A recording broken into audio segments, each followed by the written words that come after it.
My self Narsingh Suryavanshi, government girls high secondary school.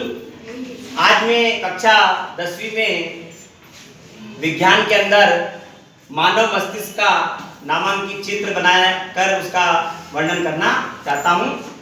देखिए, मानव मस्तिष्क एक हमारे शरीर का एक बहुत ही महत्वपूर्ण अंग होता है। इसके बिना व्यक्ति कोई कार्य नहीं कर सकता है। तो मानव मस्तिष्क के अंदर या मानव के शरीर के अंदर 3 प्रकार के तंत्र पाए जाते हैं: केंद्रीय तंत्रिका तंत्र, स्वायत्त तंत्र और परानुकंपी तंत्र। तो केंद्रीय तंत्रिका तंत्र के अंदर 2 भाग पाए जाते हैं। एक है मानव मस्तिष्क और दूसरा भाग है मेरु रज्जु। तो मानव मस्तिष्क का ये नामांकित चित्र है, आप देख रहे हैं यहाँ पर। इसमें 3 भाग होते हैं: अनुमस्तिष्क, मध्य मस्तिष्क और पश्च मस्तिष्क। तो ये जो मानव मस्तिष्क है, इसमें कितने भाग होते हैं? 3 भाग होते हैं। इस मानव मस्तिष्क के ऊपर एक आवरण पाया जाता है। तो मस्तिष्क के आसपास एक आवरण पाया जाता है जिसे हम बोलते हैं मस्तिष्क आवरण। मानव मस्तिष्क के अगर हम संरचना की बात करें तो इसमें 3 भाग होते हैं। अग्र मस्तिष्क, इसका एक भाग होता है जिसको हम बोलते हैं सेरेब्रम या प्रमस्तिष्क।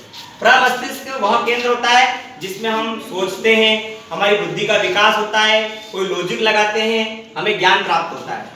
फिर उसके बाद एक अन्य भाग है घ्राण पिंड। तो जिससे हम क्या करते हैं, इससे हमको कोई चीज, जैसे मान लो कहीं पे बदबू आ रही है, कहीं पे पकोड़े बन रहे हैं, तो उसकी सुगंध लेने का कार्य करता है। उसके बाद हाइपोथैलेमस है ये। तो हाइपोथैलेमस हमारे शरीर में जो है भूख, यानी कि इससे हमें भूख लगती है। उसके बाद में आप देख रहे हैं यहाँ पे है मध्य मस्तिष्क। तो मध्य मस्तिष्क के अंदर 2 भाग पाए जाते हैं। एक का नाम है सेरेबल पेडंकल और दूसरा है कार्पोरा कार्डियजेमिना। तो सेरेबल पेडंकल सूचनाओं को अग्र मस्तिष्क से पश्च मस्तिष्क तक पहुंचाता है। उसके बाद में कार्पोरा कार्डियजेमिना, इससे हमारे शरीर में सुनने का कार्य और तथा देखने का कार्य किया जाता है। उसके बाद जब तीसरा भाग होता है उसको हम बोलते हैं पश्च मस्तिष्क। पश्च मस्तिष्क के अंदर 3 भाग होते हैं। एक का नाम है मेडुला ऑब्लिगेंटा। तो मेडुला ऑब्लिगेंटा हमारे शरीर में अनैच्छिक क्रियाओं के कार्य को नियंत्रण करने का काम करता है। उसके बाद में दूसरा भाग है इसका पोन्स। तो यह हमारे शरीर में श्वसन क्रिया का नियंत्रण करने का काम करता है। उसके बाद में जो तीसरा भाग है वो है सेरेबेलम।